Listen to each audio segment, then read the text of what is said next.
Commissioner Adam Silver let it slip that they will turn to expansion after media rights discussions next spring. What? This is huge! About 1 year from now. But it won't be just one new team, it'll be two. Why? Because they've got two conferences, East and West. You have to give each one a new team to keep it even. But everyone wants to know who gets the teams. Most obvious answer, Las Vegas and Seattle. But there is a third mystery city in the mix. This comes directly from Adam Silver. But also, everyone says Seattle deserves a team. I feel so bad for those fans. Then why did they lose a team in the first place? If they're such a great NBA city, what happened? Also, how will the new teams get their players? They have an NBA expansion draft. Each current team can protect players, but leave some out there to get picked off. So I have gone through every roster and will do an official expansion mock draft at the end of this video. But the number one city to get a team is actually not Seattle. It is Las Vegas. I'm not just saying that, there are actual odds for this. Vegas leads the way at -1,000. It's a guarantee. People weren't sure that pro sports would work there before sports gambling was legal. Then the NHL put a team in Vegas, huge success. WNBA is there, NFL moved in the Raiders. But the most important thing is money. And a billionaire group stepped up. They're making a $3 billion complex with a $1 billion arena. That is how you get a team. But who's gonna own this new team? I want to own a team. Buy a team? Yeah, I want to buy a team. That's there for sure. I want a team in Vegas. Good for you. Let's hope LeBron's better than MJ at running a team. So Vegas is a lock. What about Seattle? They had a team for about 40 years, but lost it in a move to OKC in 2008. Starbucks CEO Howard Schultz bought the Sonics in 2001, but regretted his purchase a year later. Turned out winning was a lot harder than he expected, and he was losing money. This is like if Steve Ballmer bought the Clippers, got Kawhi and PG, and was like, you know what? This actually sucks. I'm out.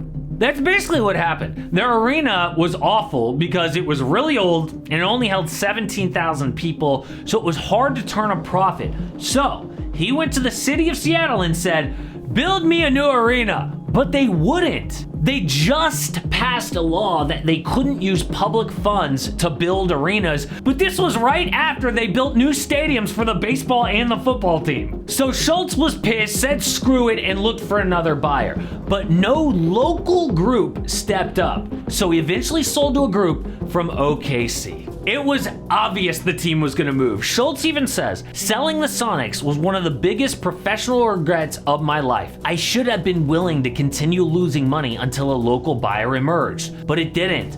So OKC got a young KD, Russ, and James Harden.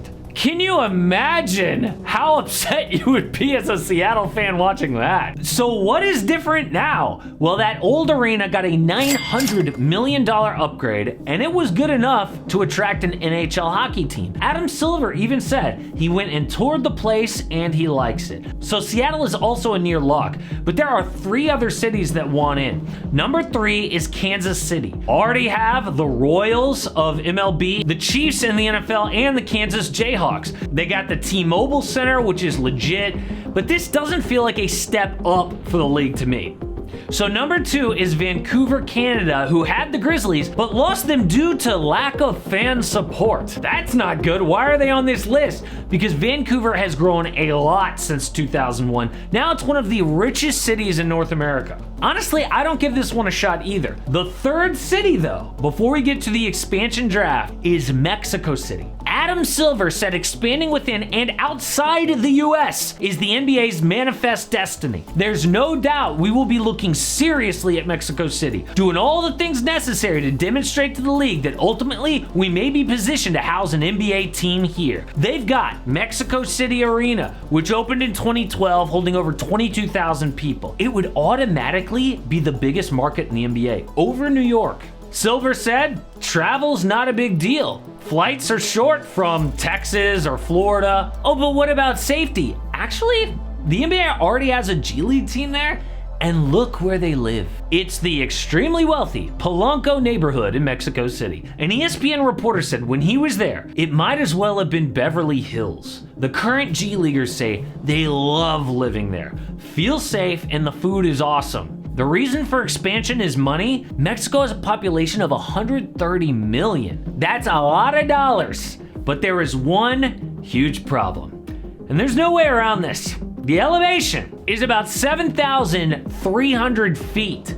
That is way more than Denver. I mean, you think players get tired in the Nuggets arena? This would be a lot worse. Honestly, if it weren't for the elevation, I think Mexico City is a lock. But the official odds are Las Vegas at -1,000, then Seattle at -500, Mexico City at +400, Vancouver +800, long shots, Kansas City +1,500, Louisville +2,500, and Paris, seriously, at +10,000. But what would the teams look like? Gonna be honest, it's not pretty. Current rules say that all 30 teams can protect 8 players on their roster. The 2 new teams can pick unprotected guys. So I went through every roster and made a talent pool. We have no way of knowing what rosters are gonna look like 2 years from now, so this is just an example. I just wanna show you how tough it would be to actually find real talent. So if expansion happened today, this is what the draft could look like. Let's say it's Vegas and Seattle. They flip a coin, Vegas picks first. First overall pick is Ben Simmons. Nets choose not to protect him to get rid of his contract, but Vegas is taking a chance. Number 2, Jordan Poole, same reason. Then Vegas takes Jonathan Kuminga. Golden State had to decide, do we protect Kuminga or Kevon Looney, and they went with Loon. Next, Jonathan Isaac. AJ Griffin, potential future talent. Amir Coffey, same thing. Steven Adams, still just 31 years old. Then Lonzo Ball would be a steal if he gets healthy. We know why the Bulls let him go. Peyton Pritchard, Kyle Lowry, gotta have that vet talent. Nikola Jovic, big potential. Harrison Barnes, Otto Porter Jr., Paul Reed, center from Philly. TJ McConnell, Evan Fournier gets buckets. Javon Carter for defense. Will Barton, steady vet. Josh Richardson, same thing. Bones Highland, Corey Joseph, Kenny Lofton Jr., Cam Reddish, and DeLon Wright. Again, this was just an exercise, but you can see how bad these teams actually are. Sometimes a win-now team like the Bucks will protect all their older players, which leaves a young talent exposed, and this actually happened in the 04 expansion draft. The Kings left young Gerald Wallace unprotected. He became a future all-star in Charlotte.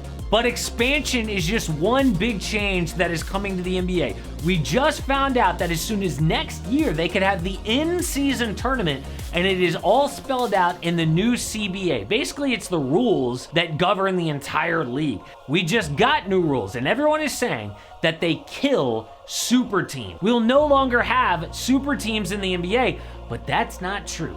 I made an entire video breaking down the new rules. Check it out.